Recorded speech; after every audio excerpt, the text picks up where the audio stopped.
नमस्कार, आदाब। आसनसोल टाइम्स में आप सभी का स्वागत है। मैं आफरीन हाजिर हूं आज के बुलेटिन के साथ। बुलेटिन की शुरुआत करते हैं, लेकिन उससे पहले स्पॉन्सर्ड बाय डेकोर वॉलपेपर।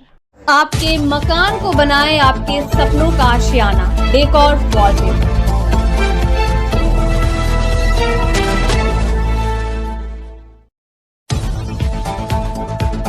को sponsored by RLK nursing home.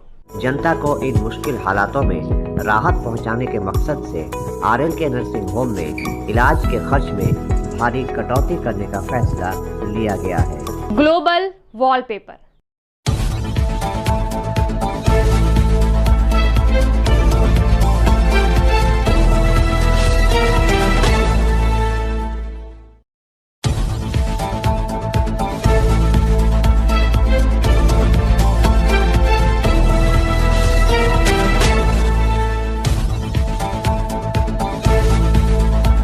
लजीज खाने के शौकीन लोगों के लिए अच्छी खबर।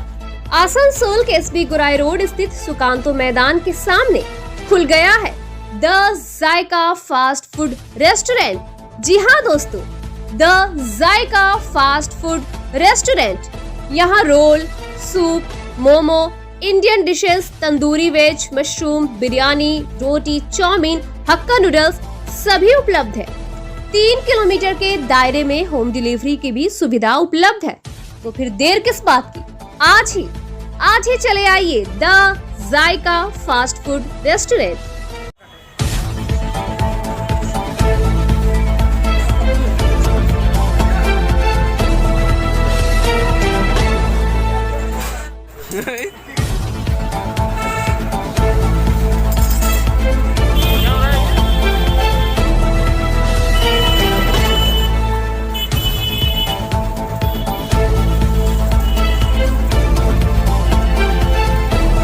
आसनसोल दक्षिण के विधायक अग्निमित्रा पॉल ने तीरथ इलाके में बालू घाट से तय सीमा से ज्यादा बालू उठाए जाने पर अपनी प्रतिक्रिया देते हुए कहा कि अगर वो सरकारी बालू घाट है भी तब भी वहां से तय सीमा से ज्यादा बालू नहीं उठाया जा सकता।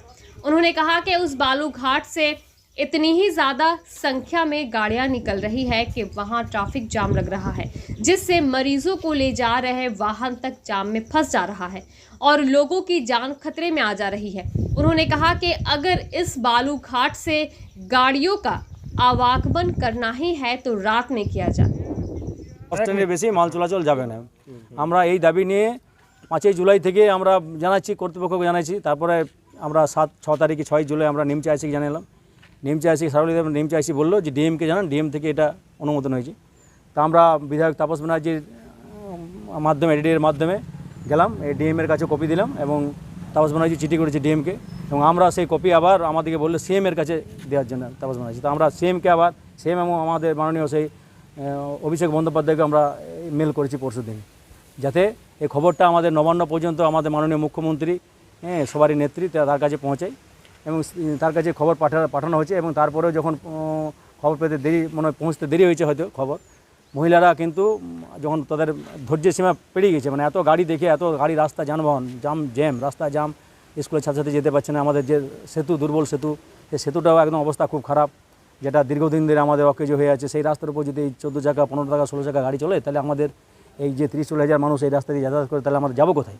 সেই জন্য মহিলারা কাল স্বতঃস্ফূর্তভাবে আন্দোলনে নেমেছিল এবং সব মহিলারা কালকে প্রতিবাদ করে এই সব গাড়ি বন্ধ করে গেছে।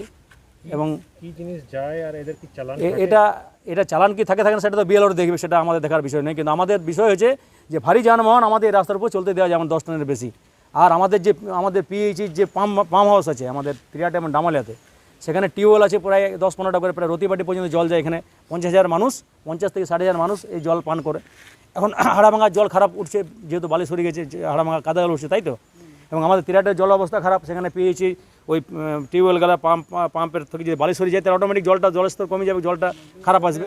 নদীর সেলও করা আছে, তা সেই জলটাও খারাপ পাবো আমরা এবং জল আগামী দিনে জলও পাবো না। সেই দাবিতে আমাদের মহিলা আমরা সব জায়গায় স্মারকলিপি দিয়েছিলাম এবং তারই ফলস্বরূপ মহিলারা একত্রিত হয়ে কালকে সেখানে প্রতিবাদ করেছে, সেখানে বন্ধ করেছে গাড়ি ঘোড়া। আমার নাম পরশ মণ্ডল, প্রাক্তন পঞ্চায়েত সদস্য। দেখুন, টিরাটের যে বালিঘাট ওখানে, সেটা শুনলাম সেদিনকে রানীগঞ্জ পুলিশ স্টেশনের অফিসার ইনচার্জ উনি বললেন যে সেটা নাকি সরকারি ঘাট। কিন্তু সরকারি ঘাট যদি হয়ও তাহলেও সারাদিনে আজকে 200, 250, 300 ট্রাক যাচ্ছে, বড় বড় ট্রাক। এক তো রাস্তার 12টা বাজছে, দ্বিতীয়ত হচ্ছে বাচ্চা ছেলেমেয়েরা যখন স্কুলে যাচ্ছে সাংঘাতিক রকমের ট্রাফিক জ্যাম, তার সাথে সাথে ওভারলোডিং করে ট্রাক যাচ্ছে, ওভারলোডিং ট্রাক থেকে নিচে বালি পড়ছে, বালিতে যে কোনো সময় অ্যাক্সিডেন্ট হতে পারে। আজকে পেশেন্টরা যাচ্ছে, তারা জ্যামের মধ্যে পড়ে যাচ্ছে, অর্ধেক লোকের প্রাণই ওই জ্যামের মধ্যে, ট্রাফিক জ্যামে চলে যাবে। এইভাবে তো চলতে পারে না। আজকে সরকারি ঘাট থেকে সরকার টাকা নিচ্ছে, যারা করছে তারাও টাকা পাচ্ছে, কিন্তু সাধারণ মানুষ তো ভুক্তভোগী হচ্ছে।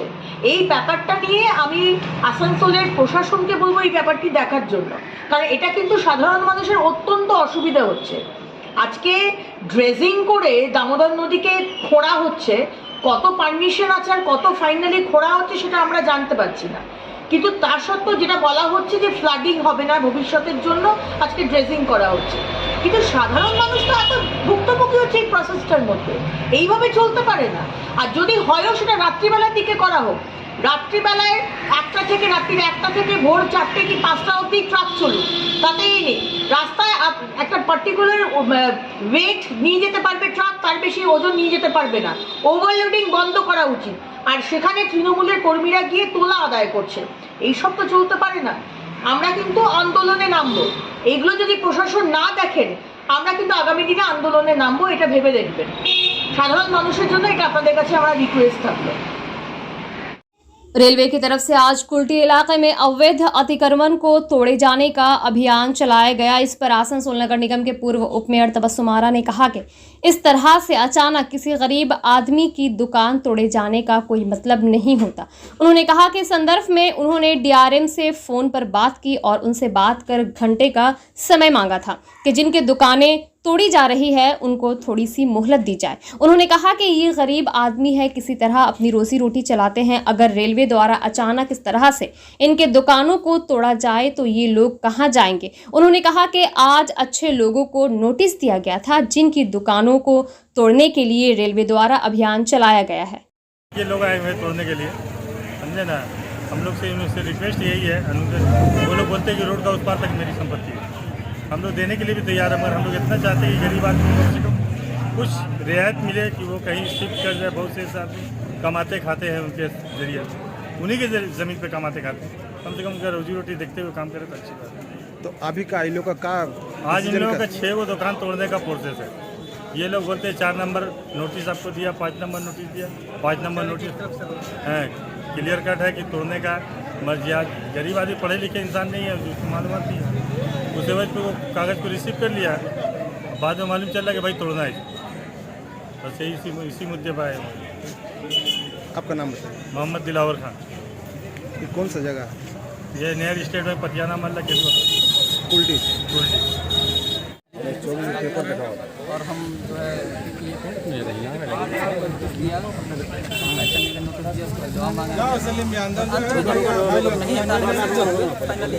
अरे कहाँ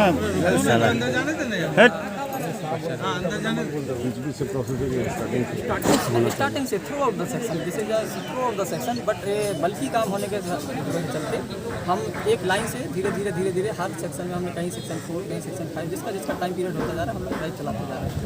तो ये प्रोसेस हमारा चल रहा है। क्या नाम बोले? लाइन से होना चाहिए था, लेकिन नहीं लाइन से ही हो रहा है। सर अपना नाम बोल दीजिए। क्या नाम बोले सर अपना? विनोद कुमार। देखिए यहाँ पर रेलवे की तरफ से आज इन लोगों को 6 लोगों के नाम पर नोटिस आया था तोड़ने के लिए। तो आज ये लोग अचानक आए हैं तोड़ने के लिए। तो कोई भी आदमी गरीब आदमी है, अब अचानक रेलवे कहेगा कि तोड़ेंगे ले लेंगे, ठीक है भाई लीजिए, देने के लिए लोग तैयार है, लेकिन इन्हें थोड़ा सा समय चाहिए, इन्हें 72 घंटा का वक्त चाहिए। इन लोगों ने 72 घंटा का वक्त मांगा है। हमने भी रिक्वेस्ट किया, डीआरएम सर से बात भी की है, चिट्ठी भी किया है मैंने। आज हमने डीआरएम सर को कॉल किया, सर हमें कम से कम 72 घंटे का वक्त दीजिए, क्योंकि काफ़ी गरीब लोग हैं, उन लोगों की रोजी रोटी की बात है। तो इन लोग डीआरएम सर ठीक है हम देखते हैं, फिर भी ये लोग थोड़ा तोड़ने की बात कर रहे हैं। तो हम फिर भी डीआरएम सर से रिक्वेस्ट यही है कि 72 घंटा का टाइम दीजिए और गरीबों के बारे में सोचिए। तो ये कहाँ से कहाँ टूटेगा? आज अभी 6 लोगों के नाम पर नोटिस आया है। तोड़ने का बात तो बहुत दूर तक है, बड़ाकर है, रेलवे कुल्टी रेलवे स्टेशन तक, लेकिन अभी नोटिस सिर्फ 6 लोगों के नाम पे। मैंने आपको कहा किस जगह पर 6 लोगों को अभी जो है नोटिस आया? जी 6 लोग हमारे बैंक का पास है, स्टेट बैंक का पास है, एक वहाँ पर धर्मशाला का पास है, सीमेंट बालू का दुकान है, यहाँ पर एक है, और आगे में 5 लोगों की है। यही मैंने इतने ही 2 रुपये। तो 72 घंटा का जब आपने समय मांगा तो क्या आपको 72 घंटा का समय मिला? देखिए लोगों का एक ही कहना है कि कोई भी चीज़ सामान तोड़ा जाए तो शुरुआत से किया जाए, बीच से आखिर क्यों हो रहा। ये पब्लिक का अंदर खौफ है कि आखिर बीच से ही क्यों हो रहा। हर अनजान आदमी, कोई भी खाता कमाता डेली आदमी ये सब नहीं समझ सकेगा, उनको समझाने होगा। लेकिन रेलवे अपनी जिम्मेदारी को नहीं निभा रहा, डायरेक्ट तोड़ने के लिए चला रहे हैं। तो ये इन रेलवे से मैं रिक्वेस्ट करूँगी, DRM सर से रिक्वेस्ट करूँगी कि आप गरीबों के बारे में सोचिए, थोड़ा सा वक्त दीजिए इन लोगों को। आपका परिचय? मेरा नाम Tabassum Ara, Asansol municipal corporation ex deputy mayor. आज क्या मामला है यहाँ पर, क्या मामला हो रहा है? इतना प्रशासन आपके प्रशासन ये है कि ये जो कॉरिडोर होने जा रहा है उसके लिए DRM की तरफ से ये प्रशासन लोग आए हुए हैं तोड़ने के लिए। हम लोग के पास में 2 मकसद है, 2 हम लोग के पास में प्रपोजल रखा है। एक ये कि हमने पूरे मैंने प्राइम मिनिस्टर से लेकर के चीफ मिनिस्टर तक जो लोग हैं सबके पास में हमने चिट्ठी किया है और आपके बाई पोस्ट किया, ये चिट्ठी है, ठीक है। तो हम लोग गरीब लोग हैं, यहाँ के गरीब लोग जनता है, लानी इस पार के जो भी लोग हैं ये लोग ऑलरेडी BPL फैमिली से बिलोंग करते हैं। हम लोग का कोई सोर्स ऑफ इनकम नहीं है, यही 2-4 पान गुमती है या दुकानदार है। हम लोग यहाँ पे 100 रुपये का रोटी करते हैं। कम से कम इसको छोड़ करके आपको जो करना होगा आप लोग कीजिए। लेकिन ये लोग ये नहीं बोले, ये लोग बोले कि हम लोग बेघर मैंने इंस्ट्रक्शन का हम लोग पूरा तोड़ेंगे। अभी जो है कितना है, माने जो रेलवे की संपत्ति में जो घर या जो क्लब बता रहे हैं आप, कितने का अभी एक्शन हो रहा है, कितने जन का टूटने वाला है? अभी बोल रहे हैं लोग हम लोग 6-7 आदमी को हम लोग तोड़ेंगे, ये बोलना चाह रहे हैं। और ये प्रोसेस चलता रहेगा जहाँ जहाँ पर है एकदम सब टोटल। लेकिन हम लोग का कहने का मतलब कि आप एकदम शुरुआत सही है ना जी, जहाँ से रेलवे स्टेशन जहाँ से मोड़ है स्टेशन से, लेकिन ये लोग बोलेंगे नहीं मिडिल। आखिर मिडिल से तोड़ने का मतलब क्या है? इस विषय में आपने आला अधिकारी को, रेलवे का आला अधिकारी को जनाया नहीं? सबको हमने देखिए सबको चिट्ठी लिखा है, प्राइम मिनिस्टर से लेकर आपको चीफ मिनिस्टर तक। इसका अभी तक कुछ जवाब नहीं है। हम ये भी बोला कि कम से कम इसका जवाब का वेट कीजिए, नहीं होगा तो हम लोग एज ए पुअर मैन होकर करके हम लोग भी सुप्रीम कोर्ट को हम लोग एक केस उनको दायर करेंगे। कम से कम हम लोग को रोजी रोटी के लिए छोड़ा जाए। आखिर किसके लिए है? सरकार गरीब के लिए है या आपको कॉरिडोर के लिए है? गरीब के लिए। आपका परिचय? Mohammad Salim Akhtar Ansari, councillor ward number 63। Dhanbad में रेलवे अंडरपास धंसने के बाद ट्रेनों का यातायात प्रभावित हुआ है। परिचालन बाधित होने से कई ट्रेनों के मार्ग में परिवर्तन कर दिया गया है।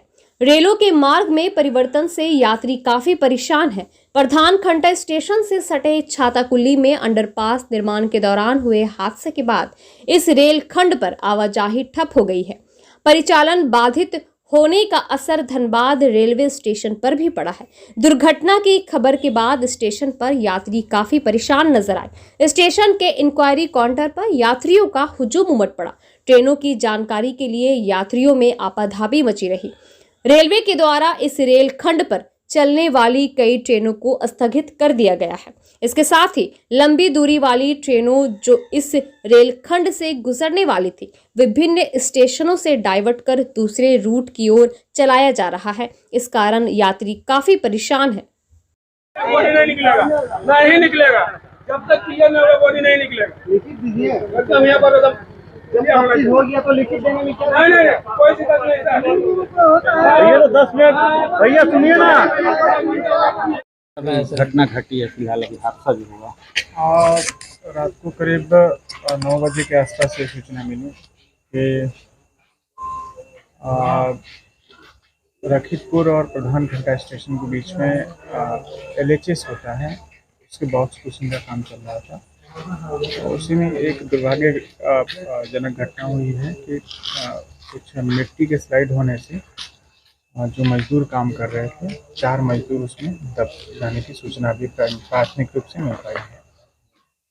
तो अभी तक का अपडेट यही है।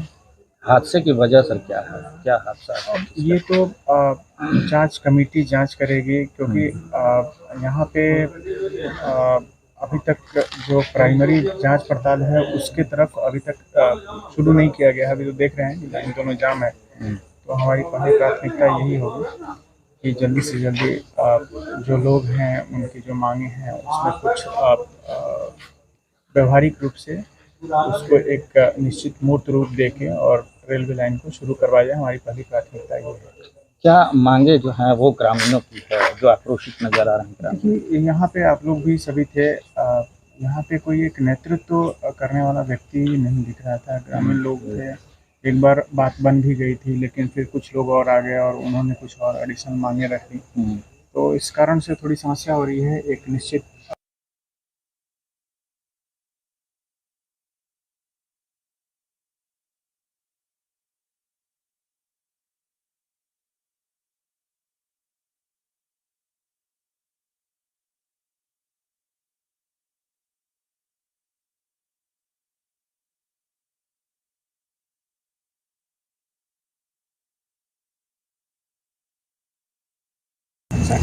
पता है, लेकिन LHS का काम रेलवे के द्वारा आवंटित किया गया था, वही एजेंसी काम कर रही थी। ठीक है सर, ओके। सेफ्टी वगैरह रहता है क्या? नहीं, किसी तरह का कोई सेफ्टी नहीं? नहीं, जूता वगैरह, हेलमेट वगैरह? कुछ नहीं। कुछ नहीं। हमने को बोलो किए हैं हाँ कि ये बोला दीजिएगा, हाँ। उसके बाद नहीं ला दिए। कल बोले थे हम लोग। जब घटना हुआ था तो कोई पहुंचा था ठेकेदार का लोग वहाँ पे? भाग गया था। ठेकेदार भाग गया था? हाँ। अच्छा, लाइट वगैरह था? लाइट भी ना। जब तुम लोग काम करते तो वहाँ कोई रहता है काम करवाने के लिए? हाँ, 2 गो ईट था। क्या बोला? मुंशी रहता। मुंशी का क्या नाम बाबू? और एगो नाम है मामा जी। हाँ। और एगो नाम क्या बोलता, एगो नाम भूल गए। अच्छा, ये दोनों मुंशी भी वहाँ पे था, लेकिन वो दोनों भी भाग गया वहाँ से जब हुआ हादसा, तो है ना? अच्छा, ये बताइए वहाँ पे आप लोग आज क्या कर रहे थे? आज हम लोग जैसे भी चला था ना, हाँ। तो इधर लेबल करने वाला था। अच्छा अच्छा। मिट्टी के अंदर में लेबल करने के लिए बना था। तो कैसे हुआ घटना? बोलते थे 9 बजे का ट्रेन पार हुआ है, तो देखो मालगाड़ी आया था। मालगाड़ी थे तो बहुत ही दुख और सबसे बड़ा गाँव का लड़का का ऐसा इस तरह घटना घट गया और इसमें पूरी लापरवाही आप समझ सकते हो रेलवे पर किस तरह से लापरवाही बरती गई है कि बिना सेफ्टी के इस तरह से काम करा जा रहा है, रात को काम करा जा रहा है और जिसके चलते हमारे गांव के 4 होनहार लड़के आज हम लोग खो दिए। ये पूरी तरीके से रेलवे जिम्मेदार है और इस पर हमारे हिसाब से जांच भी होनी चाहिए और जो भी दोषी अधिकारी हो उसको सजा भी मिलनी चाहिए। सबसे बड़ी बात है कि लॉकडाउन में इतने सारे लोग बेरोजगार हो गए हैं और यहाँ एक रोजगार का मौका मिला और इतनी बड़ी घटना घट गई है, तो किसे आप दोषी समझ रहे हैं? रेलवे दोषी, इसमें रेलवे दोषी है।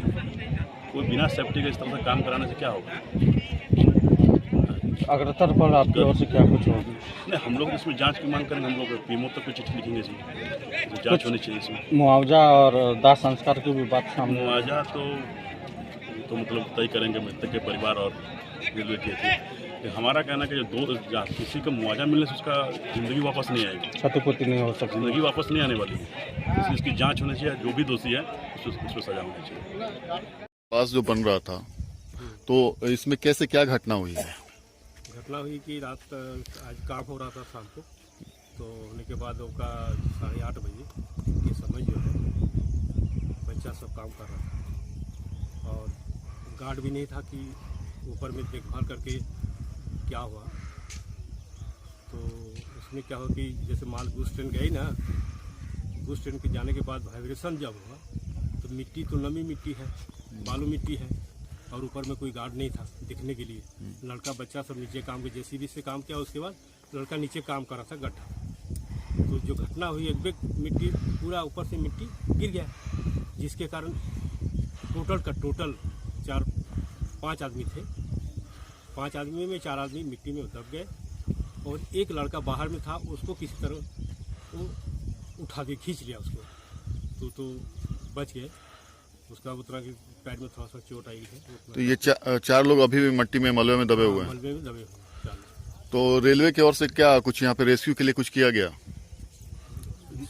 किया, लेकिन हम लोग करने नहीं दिए। हम लोग को जो मुआवजा चाहिए।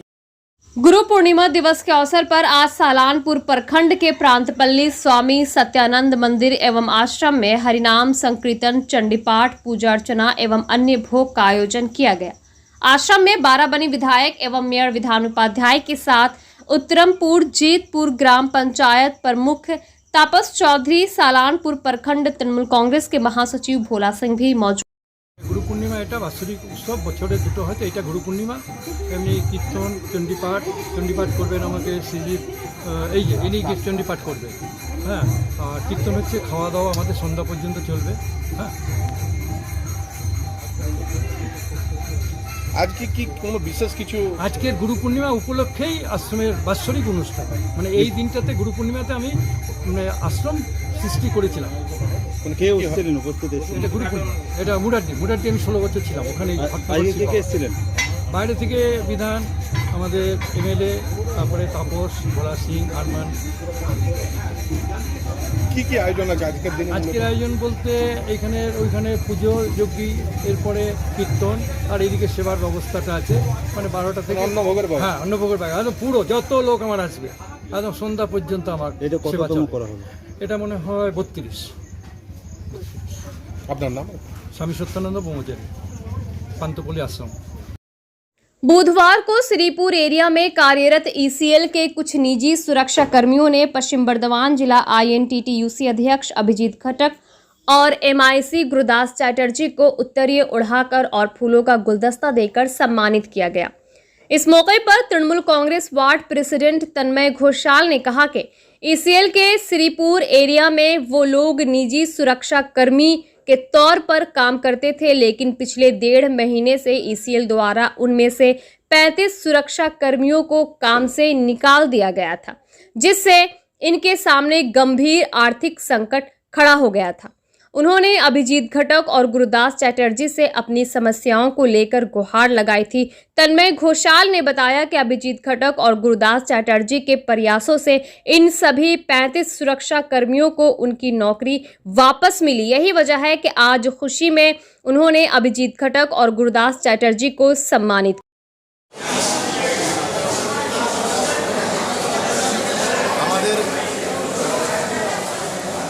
ICL এর সিকিউরিটি আজ 1.5 মাস ধরে বিনা কারণে ICL কর্তৃপক্ষ পোস্ট করিয়ে রেখেছে। সেটা আমাদের ডেপুটি মেয়র, পশ্চিম বর্ধমান জেলার যে তৃণমূল শ্রমিক সংগঠনের সভাপতি অভিজিৎ ঘটক লড়াই করে তাদেরকে আবার পুনরায় কাজে ফিরিয়ে দিয়েছে। তার জন্যই আজকে আমরা গুরুদাস চ্যাটার্জি, তার জন্যই আজকে আমরা দুজন নেতাকে আমাদের ICL সিকিউরিটির পক্ষ থেকে ধন্যবাদ দিতে এসেছি যে কাজ আমাদের ফিরিয়ে দেওয়ার। এটা কোন এরিয়া? শ্রীপুর এরিয়া। কতজনকে বসানো হয়েছিল? 35 জনকে পোস্ট করে দিয়েছিল, সেই জায়গায় সবাই জয়েন করেছে। কতদিন বসেছিল? 1.5 মাসের মতন বসে। আপনার নাম? রামসুন্দর ব্যানার্জি, রামা। মানে ICL এর নানান কোরিয়ারিতে প্রাইভেট সিকিউরিটি কাজ এবং কিছুদিন আগেই ICL কর্তৃপক্ষ সিদ্ধান্ত নিয়ে এদেরকে কাজ থেকে সরিয়ে দিয়েছিল। পরবর্তীকালে আমাদের নেতৃত্বের সাথে কথা বলাতে কিছু সংখ্যক যারা সিকিউরিটি আছেন, প্রাইভেট সিকিউরিটি, তাদেরকে আবার পুনর্বহাল করা হয়েছিল। কিন্তু এখানে আমরা দেখেছিলাম যে শ্রীপুর এরিয়া এবং অন্যান্য কিছু জায়গায় সেখানে একেবারে যারা কাজ করছিল তাদের থেকে খুব কম সংখ্যক সিকিউরিটিকে পুনর্বহাল করেছিল। আমরা পরবর্তীকালে CMD সাহেবের সাথে কথা বলে এবং ICL এর কর্তৃপক্ষের সাথে কথা বলে সেই সংখ্যাটা বাড়িয়ে যাতে সবার মোটামুটি পুনর্বহাল হয় সেই বিষয়ে আমরা আমাদের যারা শ্রমিকরা রয়েছেন তাদের সাথে আমরা ছিলাম এবং তাদের যে সমস্যা ছিল সেই সমস্যাটা আমরা অনেকটাই মিটিয়ে দিতে পেরেছি। ये थी आज की कुछ अहम खबरें। देखते रहिए आसनसोल टाइम्स और हाँ, लाइक, सब्सक्राइब और शेयर करना ना भूलें ताकि शिल्पांचल की हर तरह की खबरें सबसे पहले आप तक पहुंचे। धन्यवाद।